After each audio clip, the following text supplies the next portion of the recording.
আজকের নাটক শেষ নাটক ছুটি, রবীন্দ্রনাথ ঠাকুরের লেখা ছুটি। ছুটি নাটকটিতে যারা অভিনয় করেছে তাদের সাথে একটু সবার পরিচয় করে দিই। প্রথমেই আমি ডেকে নেব মঞ্চে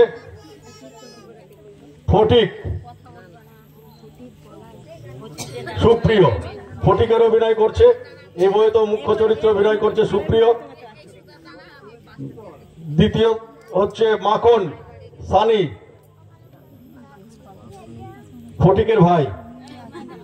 এবার আসছে ফটিকের বন্ধুরা, স্মিতা, তানিয়া, সৌমি, আত্মজ, সুবর্ণ।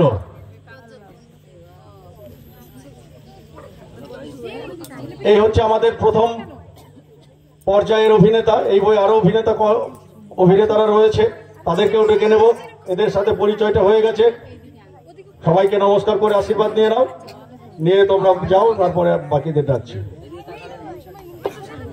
এবার আমি ডেকে নিচ্ছি মঞ্চে ফটিকের মা, ফটিকের মা অনু,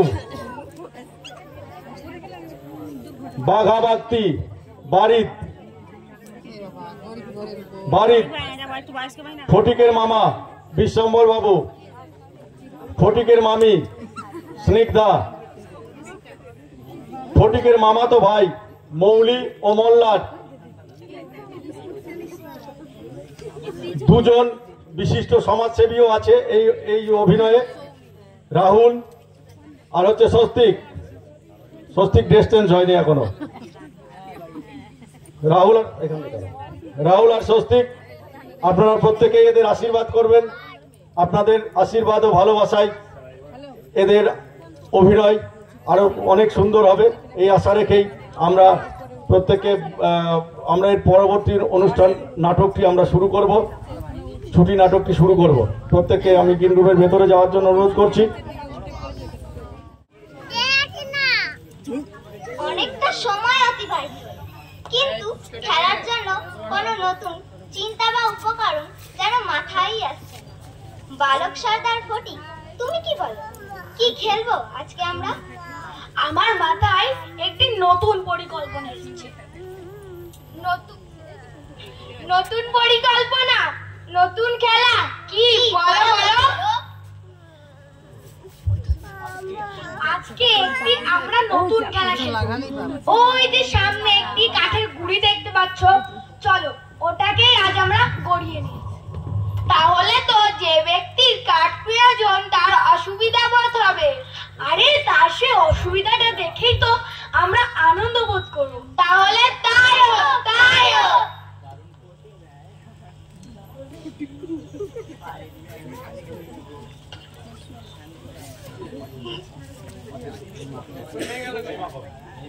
এই মাখন, কি করছিস? এটাতে বসলি কেন তুই? ওর বলছি ওর, এটাকেই তখন আমরা গড়িয়ে অন্যত্র নিয়ে যাব। ওর বলছি ওর। এ মাখন, এবেলা ওর বলছি ওর, নাহলে মার খাবি। তো তুই না বলে আমি চাইলেই তোর গন্ডদেশে একটি চড় খসিয়ে দিতে পারি, কিন্তু করব না। আমি চাইলে এই তোকে শাসন তো করতে পারি, কিন্তু করব না। তুই কি করছিস এখান থেকে? ওঠ। আমি মানব সৃষ্ট সকল প্রকার ক্রিয়া রতারতা সম্পর্কে নীরবে চিন্তা করছি। কি বললি তুই? কি বললি তুই? মানব সৃষ্টি সকল কি জানো কি? ওর বলছি এটা থেকে ওঠ। আমার মাথায় আরো একটি নতুন পরিকল্পনা আসছে। এখন আমরা মাখনকে শুদ্ধই এই কাঠের গুড়ি গড়িয়ে নিয়ে যাব। চলো এখন তাই হোক। তাহলে তাই হোক, তাই হোক। মারো খেলা, হাইয়া! সারাজন, হাইয়া! মাখন, ওঠ, ওঠ, ওঠ। আমি মাকে বলে, আমি মাকে বলে।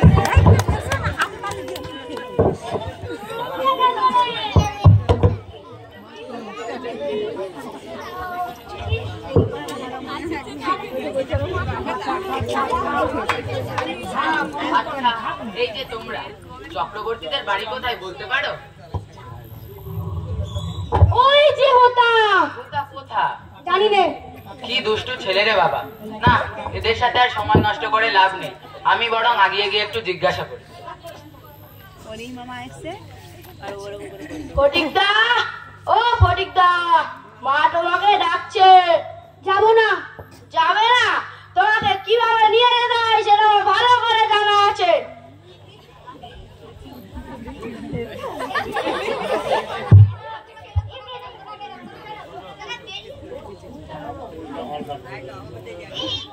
ও মা, আমি ফটিককে ধরে নিয়ে এসেছি মা। আবার তুই মাখনকে মেরেছিস? না, মারিনি। ফের মিথ্যে কথা। না, তুমি মাখনকে জিজ্ঞাসা করো। হ্যাঁ মেরেছে। ফের মিথ্যা কথা বলি? হ্যাঁ হ্যাঁ, ফের মিথ্যা কথা বলি। তুই আমার সামনে ওর গায়ে হাত তুলছিস? তুই কে ছিড়ে দে। কি তুই আমার গায়ে হাত তুলিস?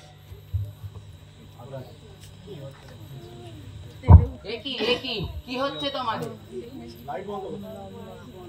ও মা, এ যে দাদা, তুমি কখন এলে? আসতে পারিনি রে, আসতে পারিনি। তোর বিয়ের পর সেই যে পশ্চিমে কাজ করতে গেলাম আর এলাম। তা শুনেছি এর মধ্যে তোর দুটি সন্তান হয়েছে, সে সংবাদও পেয়েছি। কোথায় তোর গুণধর পুত্র দুটি? এই হলো ফটিক, আমার হার মাস সব জ্বালিয়ে মারে। বড় জ্বালাতন করছে ছেলেটা। তা তুমি সেই না যার সাথে সেই নদীর ধারে আমার দেখা হয়েছিল? এর সাথে তো আমার আগেই দেখা হয়েছে। নিশ্চয়ই তোমার সাথে কোনো খারাপ আচরণ করেছে। ওসব কথা ছাড় এখন। চলো তাহলে বাড়ির দিকে গিয়ে বসা যাক। তাই দাদা, তুমি এতদিন পর এলে, মাত্র কটা দিন থাকলে আর আবার চলে যাচ্ছ? উপায় নেই রে, উপায় নেই।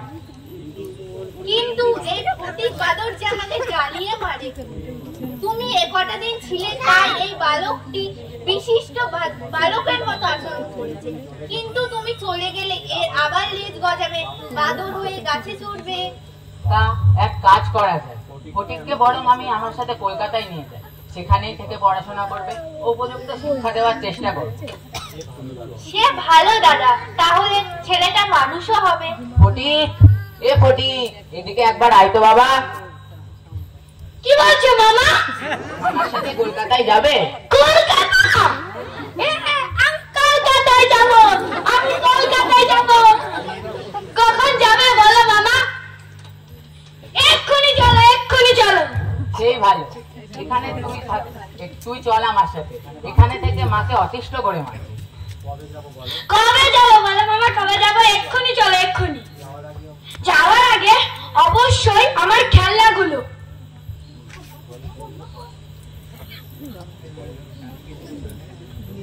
সব আমি মাখনকে দিয়ে যাব।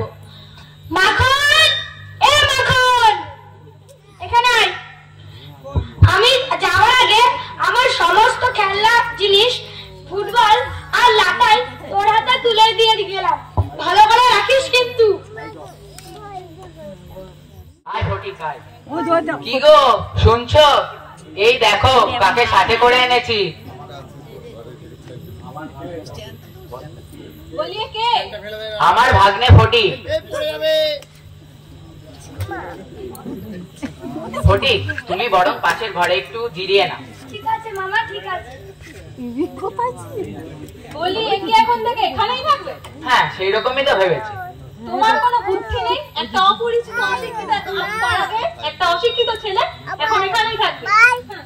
বলি বুড়ো তো হচ্ছে, কোনো বুদ্ধি জ্ঞান বলে তোমার কিছু আছে? ফটিকটাকে নিয়ে যে কি করি কিছু ভেবেই পাচ্ছি না।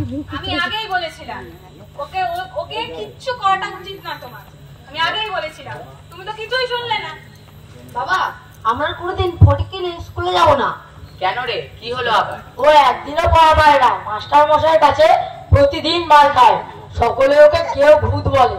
কেন রে ফটিক, একদিনও পড়া পারিস না কেন? পড়া তো পারেই না, আবার মাস্টার মশাই বলে অঙ্ক কষে দিলে সেটা তো টুকতেও পারে না। কেন রে ফটিক, ব্যাপারটা কি? বাবা বাবু, আমি বই হারিয়ে ফেলেছি। বাবা, খুব ভালো করে তোমাদের কাছে 5 বার করে বই কিনে দেওয়ার মতো সামর্থ্য আমাদের নেই। মামা বাবু, আমি মায়ের কাছে যাব। এখানে আমাকে কেউ পছন্দ করে না, সবার কাছে আমি অসহ্যের পাত্র। এখানে শ্বাস বন্ধ আছে মামা বাবু, আমি মায়ের কাছে যাব। আচ্ছা, এসে দেখা যাবে। কার্তিক মাসে স্কুলের ছুটি হোক, তারপর দেখা যাবে। এত দেরি হয়ে গেল, ছেলেগুলো স্কুলে যাওয়ার কোনো নাম নেই। কি রে, স্কুলে চললি? হ্যাঁ বাবা। তা ফটিক যাচ্ছে না আজকে স্কুলে? কাটিতে দেখছি না। না বাবা, ওর নাকি জ্বর হয়েছে, শুয়ে আছে। সে কি, ফটিকের জ্বর? আর স্কুলে গেল, ওকে সঙ্গে নিয়ে আমরা স্কুলে যেতাম না। সে তো খুব চিন্তার বিষয় যে ফটিকের জ্বর হয়েছে। জ্বর তো কি একদম বেশি আদিক্ষেতা দেখাতে যাবে না। জ্বর না ছাই, নাটক নাটক সব নাটক, কাজ না করার অজুহাত। কাজ? ও আবার কি কাজ করে? কাজ মানে ওই তো ওর নিজের কাজ। কিন্তু জ্বর হলে তো ডাক্তার বাবুকে ডাকতে হবে। একদম না, ওর পেছনে টাকা খরচ করার কোনো প্রয়োজন নেই। এ সাধারণ জ্বর, এমনি ছেড়ে যাবে। আচ্ছা, বলছো যখন দেখি। তা ফটিকের জ্বরটা এখন কেমন আছে? আমি জানি না। দেখনি তুমি? আচ্ছা, কাল রাতে কি ও খেয়েছে? বলতে পারবো না। তুমি কাল রাতে ওকে খেতে দাওনি? তুমি না ওর মামি, মাতৃসমা? ছি ছি ছি।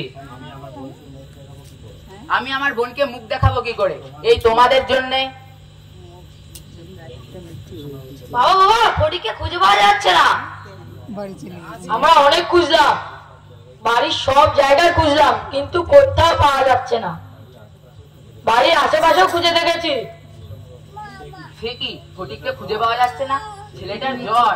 চল চল, আশেপাশে আরেকবার খুঁজে দেখি। যদি খুঁজে না পাওয়া যায় তারপরে থানায় খবর দিতে হবে। চল চল। যত সব আদিক্ষেতা। না না না না, ছেলেটাকে এনে আমি খুব অন্যায় করেছি। বুঝতেই পারিনি এমনটা হবে। ভেবেছিলাম ওর মামি, ওর মায়ের মতো ওর খেয়াল রাখবে, আমার ছেলেরা ওর বন্ধু ভাই হয়ে উঠবে। কিন্তু হলো ঠিক তার উল্টোটা। আমি যদি আগে জানতে পারতাম তাহলে এমনটা কিছুতেই হতে দিতাম না।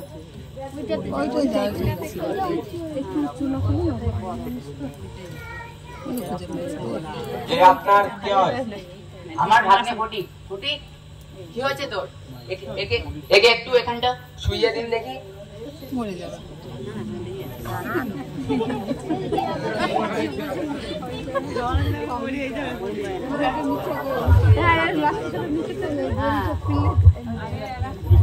দেখুন, এর মাকে খবর দিন। এর খুব ছেলে প্রচন্ড অসুস্থ।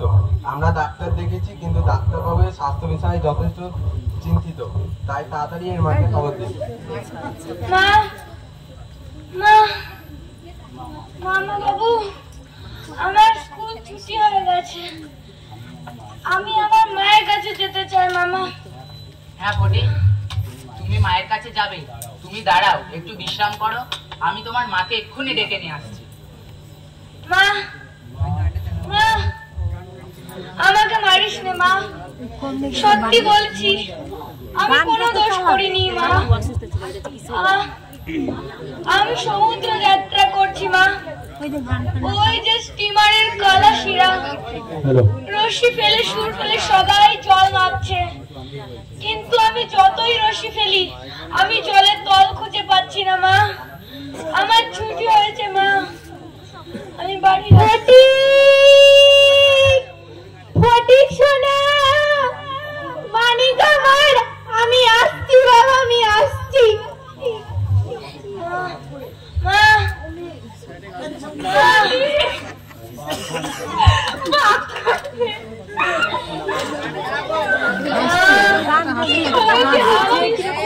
আমার ছুটি হয়েছে মা, নিয়ে যাবো। একবার কথা বল বাবা, একবার কথা বল।